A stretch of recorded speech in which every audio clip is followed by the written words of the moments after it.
저는 어릴 때 소풍 가기 전날 잠을 못 잤습니다. 기억하시나요, 여러분들도? 혹시 어제 잠 못 자신 분 계세요? 그만큼 우리의 그 동심이 많이 무너져 내렸습니다. 오늘은 저와 여러분들이 오랜만에 그 동심을 좀 회복할 수 있는 그런 시간이 좀 됐으면 좋겠어요. 그래서 우리 여러분 갖고 있는 삶의 모든 짐들, 벌든 무거운 것들 다 내려놓고 또 이 자연에 나가서 하나님 주신 환경 가운데서 정말 천국 잔치를 또 경험해 볼 수 있는 시간 됐으면 좋겠고, 또 우리 형제 자매들하고 또 깊은 교제의 시간들 좀 가졌으면 좋겠습니다. 우리 그리스도인들은요, 이와 같이 이 땅을 살아갈 때 늘 기쁘고 행복하고 즐거운 삶이 마땅합니다. 제가 마땅하다는 단어를 썼어요. 우리 그리스도인들은 이 땅을 살아갈 때나 저 천국에 가서서나 우리의 삶은 늘 최고의 행복, 최고의 기쁨을 누리면서 살아가는 것이 마땅합니다. 그게 그리스도인의 삶이에요. 저의 50 몇 년에, 제가 한 30대처럼 보이지만 죄송합니다. 50 몇 년의 삶을 되돌아볼 때 많은 고난, 고통, 정말 때로 내가 삶을 정말 내려놔야 되는가, 그런 정말 위기, 이런 많은 것 가운데 있었지만, 그래도 총평을 해볼 때, 50 몇 년의 삶을 총평해 볼 때 저의 삶은 참 즐겁고 행복했다, 그런 생각이 듭니다. 나의 삶은 참 즐겁고 행복했다. 그리고 앞으로도 제가 언제까지 살지 모르겠지만 앞으로의 삶도 분명히 거기에도 고난이 있을 것 같아요. 고통이 분명히 있을 거지만, 그러나 총평해 볼 때 앞으로의 저의 삶도 굉장히 행복할 것이다, 저는 분명히 믿습니다. 왜냐하면 제가 만난 예수 그리스도 때문에 그래요.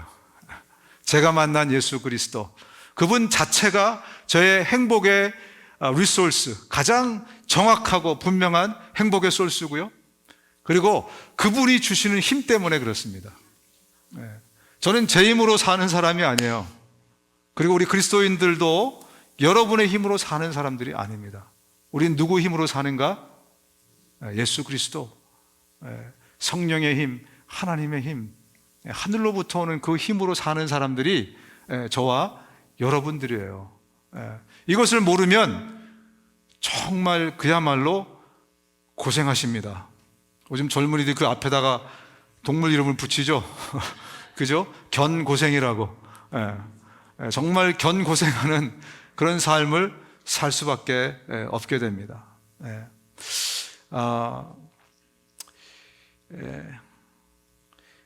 그분이 주시는 힘과 능력, 그것이 있기 때문에 저는 정말 날마다 저의 삶을 돌아보면서 또 앞으로의 미래를 생각하면서 늘 안심하면서 살아갈 수 있게 돼요. 그러니까 근심과 걱정, 두려움, 이런 것이 올 때마다 저는 네가 누구 힘으로 사는가, 너는 지금 누구 힘으로 살고 있느냐를 늘 되새겨 봅니다. 이번 한 주간도 여러분들이 그런 어떤 어려움이 다가올 때 나는 누구 힘으로 살고 있는가, 다시 한번 돌아볼 수 있었으면 좋겠어요. 이제 관건은요, 우리가 이런 삶 가운데 어떻게 저 하늘의 삶을 더 잘 준비하면서 살아갈까, 이것이 저와 여러분의 관건이 아닌가 생각이 됩니다.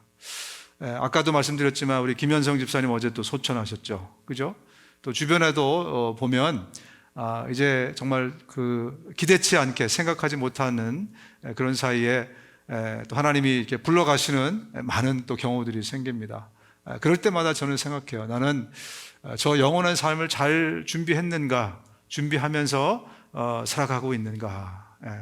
그래서 이제 관건은 저 하늘에서 나의 삶을 어떻게 준비할 것인가, 이것이 저와 여러분들의 관건입니다. 오늘 이 본문의 내용을 좀 기초로 해서 좀 간단히 정리하자면, 여러분, 이 땅에서 우리가 하나님을 기쁘시게 하는 것은요, 다 영원히 남습니다.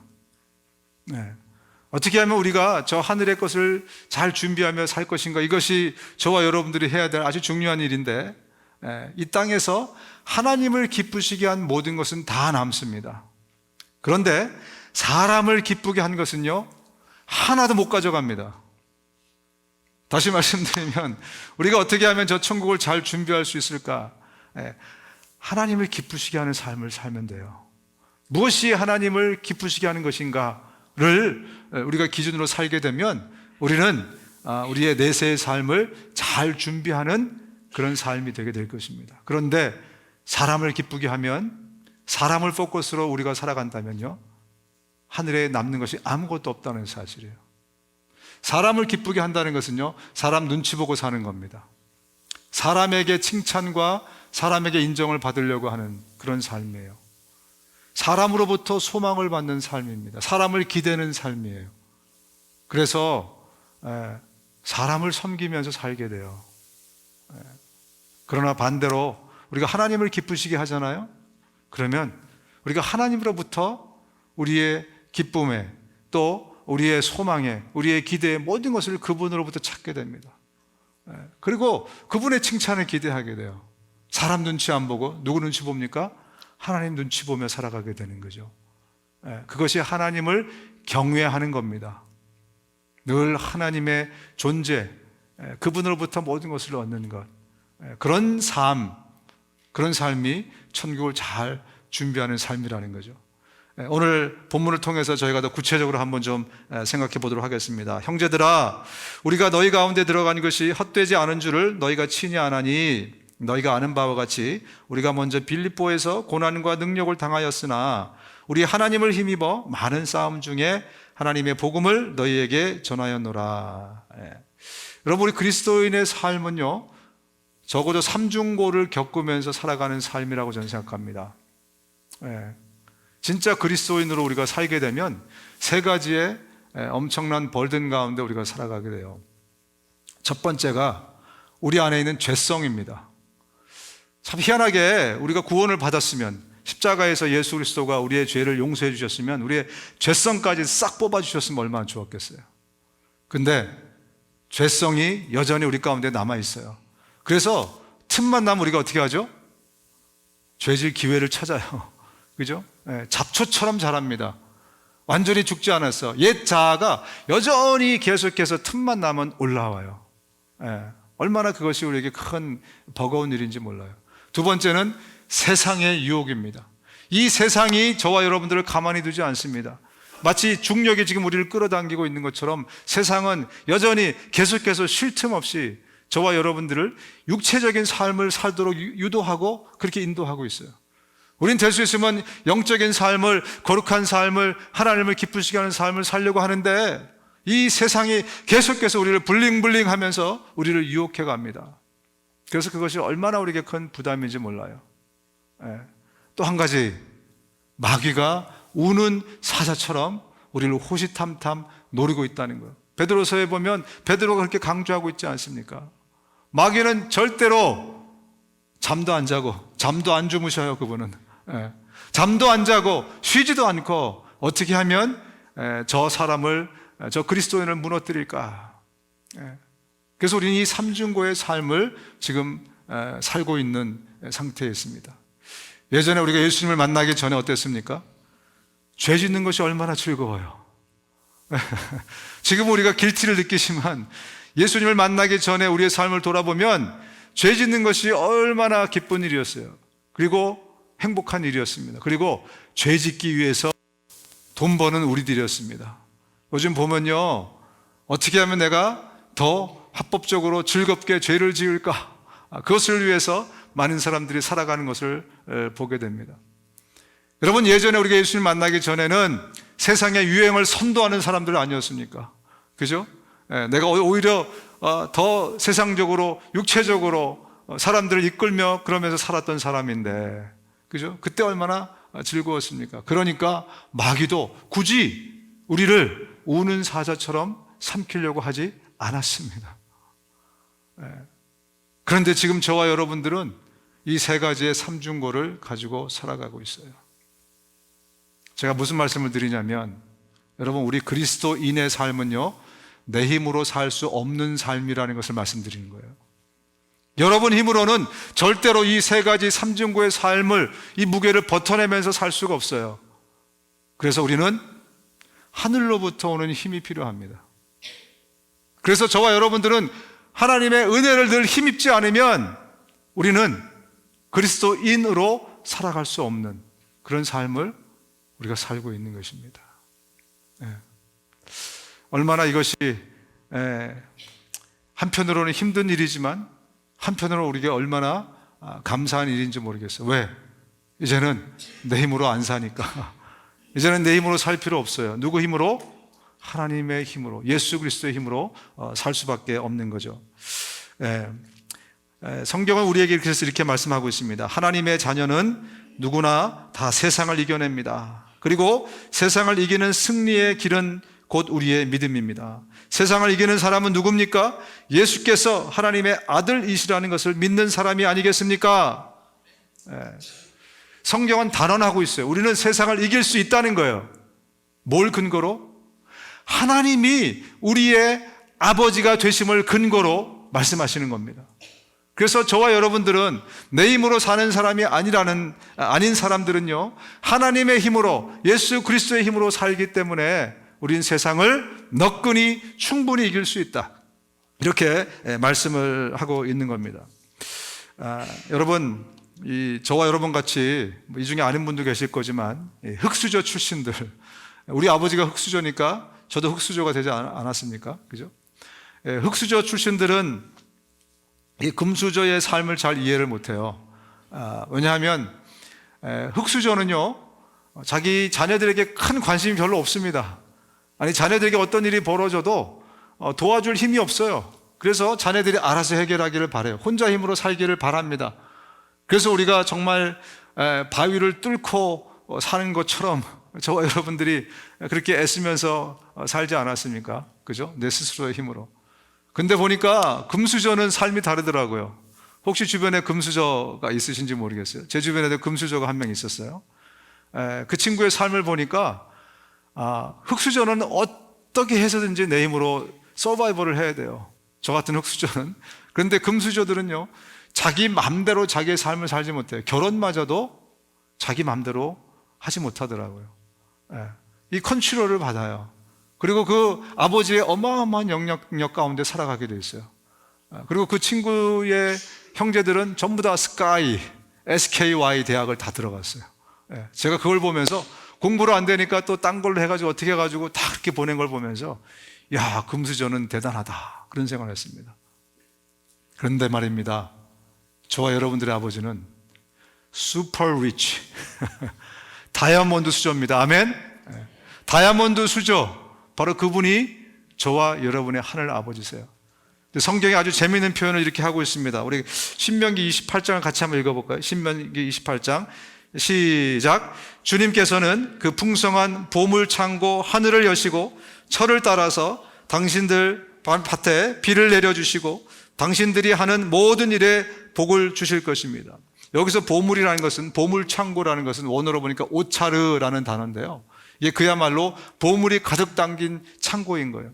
우리 아버지가 저 하늘에 보물 창고를 갖고 있어서 우리 아버지가 그 보물 창고 문만 열면 그 보물들이 우수수수수수 우리 집 앞마당으로 떨어진다는 말씀을 하고 있는 겁니다. 우리의 아버지는 그런 분이십니다. 아멘. 바로 그렇기 때문에 저와 여러분들이 세상을 넉넉히 이기는 거예요. 그리고 그렇기 때문에 저와 여러분들 앞으로 내가 해결자로 살 수 없는 삶을 살아가고 있습니다. 다이아몬드 수저 아버지가 계시면요, 내가 해결자가 아니라 해결받는 자의 삶을 살게 돼요. 이해가 되십니까? 이제는 흙수저 아버지는 참견을 할 수가 없어요. 능력도 없기 때문에. 관심도 사실은 없습니다. 자기도 바쁘고 살기 바쁘고 애들도 자기 서바이브하기 바쁘고, 그래서 서로에게 별로 관심이 없지만 적어도 금수저 이상이 되면 제가 보니까 그 아버지의 영향력이 대단하더라고요. 바로 우리 아버지는 저와 여러분의 삶을 가만 내버려 두시지 않을 것입니다. 그분은 오늘도 우리의 삶을 여러 가지 면에서 관찰하고, 또 금수저의 삶을 보니까 경호원까지 붙여서 제가 잘 지내고 있는가, 지나가다 혹시 깡패를 만나지 않는가, 뭐 이런 것들까지도 다 정말 지켜주시더라고요. 하나님께서는 성령님 우리 가운데 보내셔서 우리의 삶을 그렇게 면밀히 지키시고 보호하시고 인도해 주십니다. 이게 그리스도인의 삶입니다. 그래서 우리는 이제 우리 인생의 문제를 해결자의 삶이 아니라 해결받는 자의 삶으로 살게 되었다는 것을 여러분 반드시 기억하시기 바랍니다. 오늘 본문의 바울과 일행들이요, 마게도니아에서 환상을 봤잖아요. 그래서 바다 건너서 빌립보로 와서 거기서 열심히 복음을 전했습니다. 근데 오늘 본문에 하는 얘기가 뭐예요? 엄청난 고난과 능력이 있었다는 거예요. 핍박과 모욕이 있었다는 겁니다. 빌립보 감옥에 갇히기까지 하고 매를 맞고 얼마나 많은 순환을 당했습니까? 그럼에도 불구하고 그들이 복음 전하는 거 포기하지 않고 어디까지 왔죠?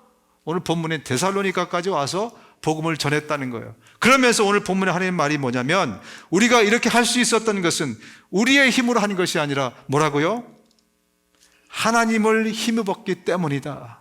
바로 이게 오늘 본문에 얘기하는 거 아니겠습니까? 우리가 이렇게 할 수 있었던 것은 하나님의 힘을 힘입었기 때문이다. 그래요.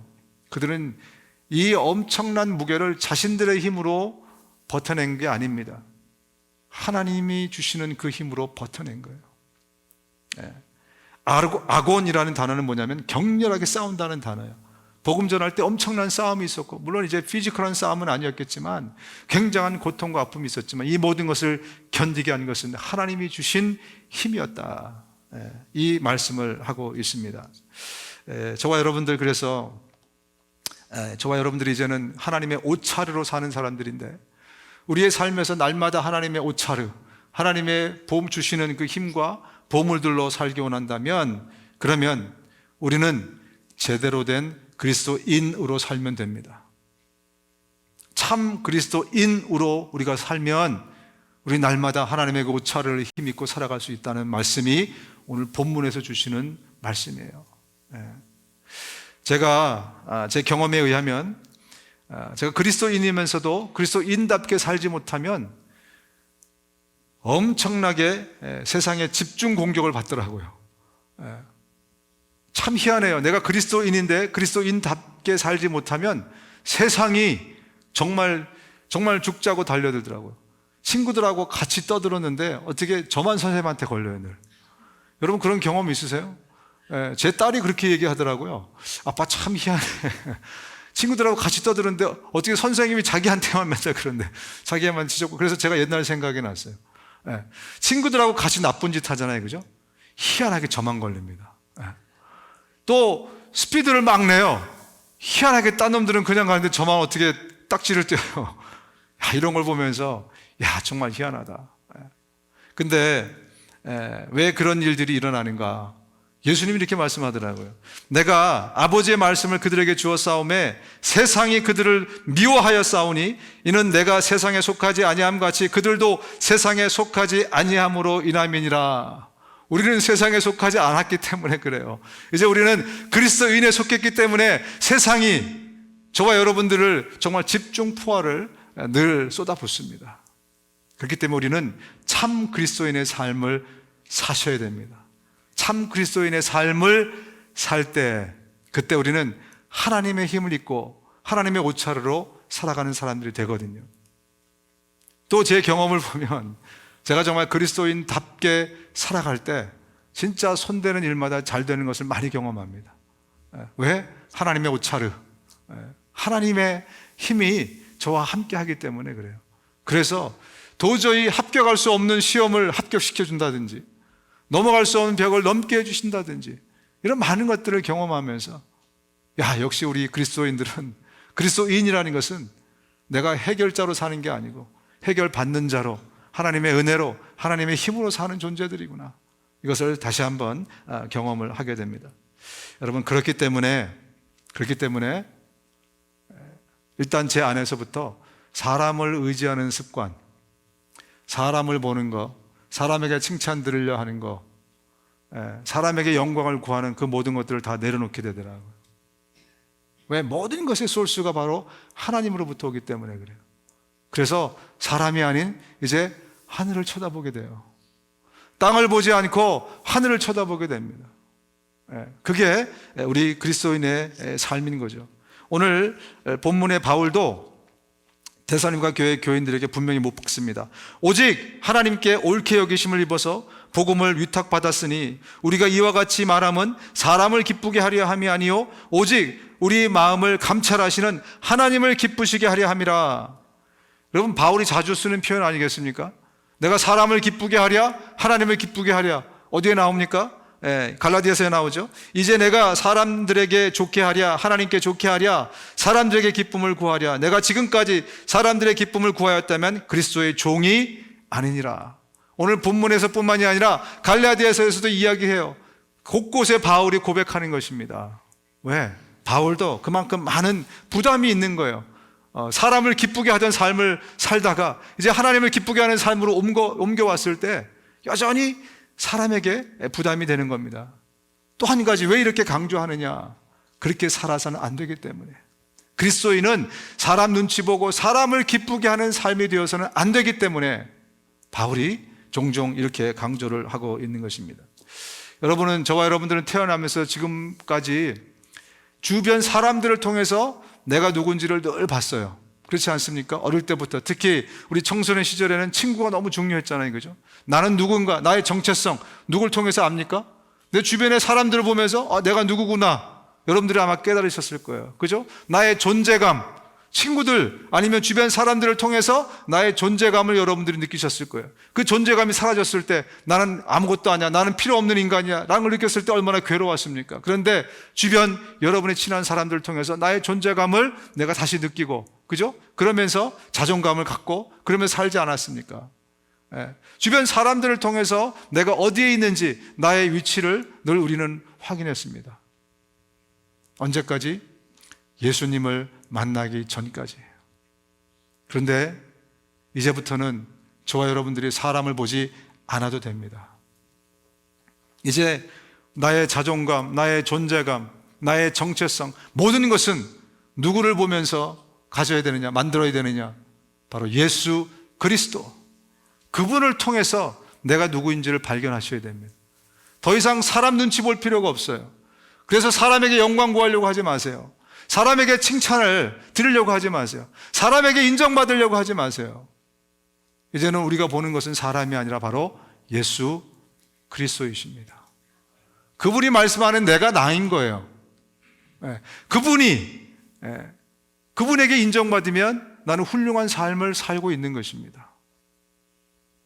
그런데 여전히 많은 사람들이 그리스도가 기준이 아니라 예수 안에 들어와서도 여전히 사람의 눈치를 보고 사람에게 영광을 구하고 사람을 기준으로 살아가는 그런 분들이 있다는 것입니다. 성경이 이렇게 말씀합니다. 너희는 사도들과 선지자들의 터 위에 세우심을 입은 자라. 그리스도 예수께서 친히 모퉁이 돌이 되셨느니라. 이게 무슨 말씀이냐면, 이스라엘은요, 집을 지을 때 우리 조선시대 한옥의 모퉁이 돌하고 달라요. 이스라엘의 모퉁이 돌은 4개가 있습니다. 이것이 기준이 되는 거예요. 이것이 기초석이라고 이야기합니다. 그리고 이것으로 집을 짓게 돼 있어요. 그게 이스라엘의 건축 구조입니다. 따라서 예수 그리스도가 이 땅에 오신 것은 우리의 인생에, 우리의 믿음에, 우리의 삶의 모든 것에 기초석이고 기준석으로 이 땅에 오셨다는 말씀을 하고 있는 거예요. 선지자들이 예언한 대로 이제는 그분이 오신 것은 우리의 모든 것의 기초요, 기본으로 이 땅에 오셨다라고 말씀하고 있습니다. 이미 놓인 기초는 예수 그리스도이심으로 아무도 다른 기초를 놓을 수 없습니다. 이 고린도 교인들이 그렇게 얘기하죠. 왜? 고린도 교인들이요, 나는 바울파다, 나는 베드로파다, 나는 누구파다, 자꾸 사람들에게 자기가 속겠다고 얘기해요. 바울이 뭐라고 얘기합니까? 아니요, 당신들의 기초는, 앞으로 당신들이 봐야 될 사람은 나도 아니고 아볼로도 아니고 베드로도 아닙니다. 바로 그 기초석인 예수 그리스도입니다. 그분의 눈치를 보십시오. 그분에게서 여러분들이 영광을 구하십시오. 그분의 칭찬을 여러분들이 바라보십시오. 그 말씀을 하고 있는 것입니다. 여러분, 하나님께서 특별히 은혜를 주셨지만 하나님을 보지 못하고 하늘을 보지 못하고 늘 땅만 보다가 망한 대표적인 구약의 인물이 사울 왕입니다. 하나님이 그에게 3번의 기회를 주셨어요. 처음에 그가 처음 왕이 됐을 때 2년쯤 됐을 때 블레셋과 전쟁을 벌이게 됩니다. 이 사무엘상 12장에 나오는 이야기인데, 13장에 나오는 이야기인데, 이 사울은요 늘 자기의 관심이 사람이었어요. 내가 어떻게 하면 사람들에게 훌륭한 왕이라고 인정을 받을까? 내가 어떻게 하면 사람들에게 칭찬을 받을까? 이것이 늘 사울의 관심이었어요. 그래서 블레셋과의 전쟁을 하는데 이 블레셋 군인들이 쳐들어왔는데요, 바다에 모래처럼 많은 군인들이 쳐들어왔어요.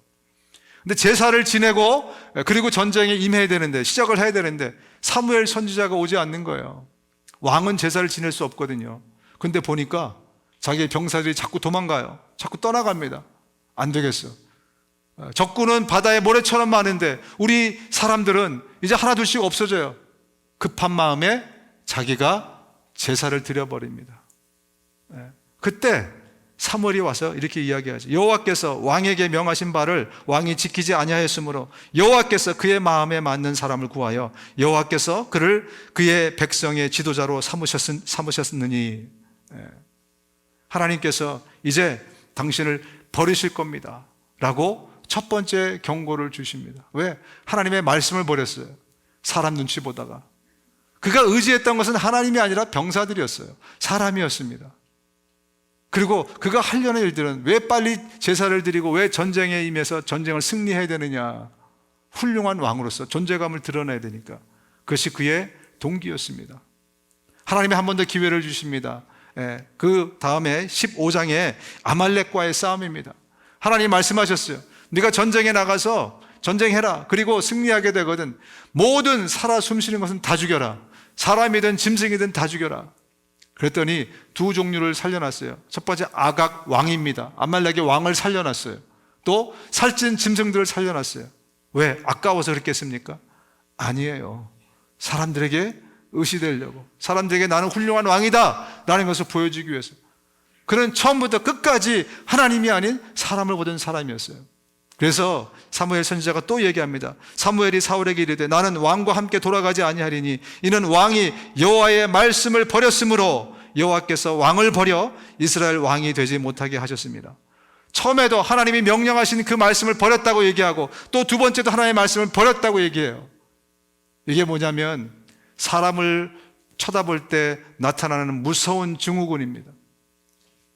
그리스도인들이 사람을 보게 되면 하나님의 말씀을 버리게 돼 있어요. 무서운 일이 저와 여러분의 삶 가운데 일어나게 된답니다. 마지막 세 번째 사무엘상 28장에 이제 사무엘이 죽습니다. 그러니까 블레셋 군대들이 이제 쳐들어와요.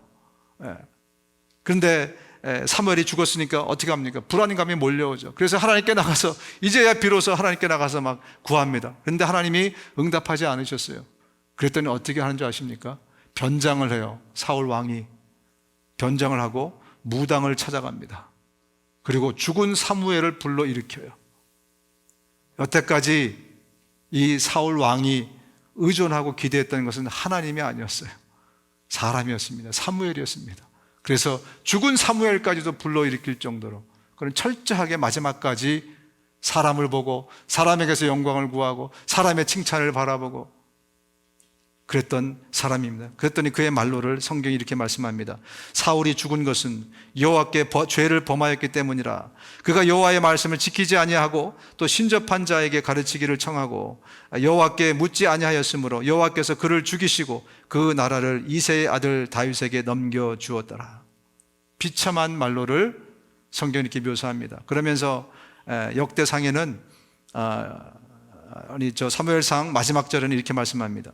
사울의 죽음과 그 아들들의 시체를 성벽에서 내려가지고 야베스로 돌아와 그 죽음을 모두 거기에 화장하고 그들의 뼈를 거두어다가 야베스에 있는 에셀나무 아래에 묻고 이레 동안 금식하였다. 그러면 이스라엘 사람들이 죽으면 시체를 어떻게 합니까? 굴을 파서 매장하죠. 그죠? 돈이 없는 사람은 땅을 파고 매장을 합니다. 근데 지금 제가 읽은 말씀은 뭐예요? 그 죽음을 모두 거기에서 화장했대요. 저는 한 번도 성경에서 사람을 화장한 것을 본 적이 없습니다. 얼마나 그와 그의 아들의 그 말로가 씁쓸한 그런 최후였는지를 오늘 사무엘상 마지막 절에 이야기하고 있어요. 사람을 쳐다본 결과, 사람에게 소망을 삼고 사람을 의존했던 결과가 바로 이러한 결과입니다. 그래서 오늘 본문이 이렇게 결론 짓죠. 너희도 알거니와 우리가 아무 때에도 아첨하는 말이나 탐심의 탈을 쓰지 아니한 것을 하나님이 증언하시느니라. 또한 우리는 너에게서든지 다른 이에게서든지 사람에게서는 영광을 구하지 아니하였노라. 예수님이 우리의 기준입니다. 하나님이 저와 여러분들의 기준이십니다. 이제는 저와 여러분들이 사람에게서 소망 찾고 사람을 바라보는, 사람을 우상 삼는 그런 우리가 되어서는 안 되겠습니다. 지난주 우리가 우상에 대해서 배웠죠. 그죠? 우상에 대해서 나눴습니다. 우리 삶의 그 우상이 얼마나 정말 우리를 망가뜨릴 것인가. 사람 역시 우리의 우상이 될 것입니다. 그렇다면 예수님이 가장 기뻐하시는 것은 무엇인가? 주님이 가장 기뻐하시는 것은 저와 여러분과 함께 그분의 영으로 동행하시는 겁니다. 그러면 성령에 충만하다는 것은요, 계속 강조드리지만 성령에 충만하다는 것은 성령의 지배와 다스림 가운데, 지배와 다스림이 충만하다는 얘기예요. 술에 충만하면 술이 내 혀를, 내 모든 것을 다스리잖아요. 그죠? 한 번도 안 취해 보신 분 계실지 모르겠지만 술에 취하게 되면 술이 나를 지배하고 다스려요. 성령 충만하면 알랄랄랄랄라 방언하는 것도 그 중에 일부입니다. 또 막 예언을 하고 병 고치고 이것도 일부예요. 성령에 충만한 그 상태는 성령이 나를 다스리는 상태예요. 술에 취하면 헛소리를 하지만 성령에 취하면 반대로 정말 바른 소리를 하게 됩니다. 정말 더 싸벌한 그러한 정신 상태, 삶을 살게 됩니다. 예수님이 가장 기뻐하는 것은 성령을 통해서 저와 여러분과 이 땅에서 함께 동행하는 거예요. 그리고 저 영원한 곳에서 함께 동행하는 겁니다. 그래서 말씀으로, 기도로 이번 한 주간도 저와 여러분들이 정말 성령님과 함께 깊은 동행이 이루어지기를 바랍니다. 하나님이 가장 기뻐하시는 것은 하나님의 잃어버린 탕자들을 주님께로 인도하는 겁니다. 그 탕자들과 함께 영원한 세월에서 함께 사시는 것, 함께 하는 것이 바로 하나님이 가장 기뻐하는 일이세요. 그래서 저와 여러분들이 부지런히 복음을 전하고 전도하고, 그래서 기도, 말씀, 전도 이 세 바퀴의 바퀴가 정말 우리의 삶에서 잘 굴러갈 수 있도록, 그래서 예수님이, 하나님이 기뻐하시는 그런 삶, 그래서 하늘로부터는 늘 신령한 보고 옷차림을 힘입고 살아갈 수 있는 우리가 됐으면 좋겠고요. 그리고 이 땅에서 정말 행복하고 저 하늘을 잘 준비할 수 있는 우리 모두가 되실 수 있기를 주님의 이름으로 축원드립니다. 눈 감으시겠습니다. 여러분, 예수님을 우리가 영접하면 성령께서 우리 안에 들어오십니다. 그리고 성령께서 우리와 동행을 시작하십니다.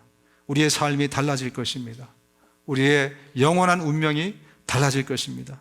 이 시간 이 기도를 함께 따라 하시면서 예수님을 영접하시기 바랍니다. 예수님, 내가 죄인으로 태어나 죄 짓고 살아가는 죄인인 것을 고백합니다.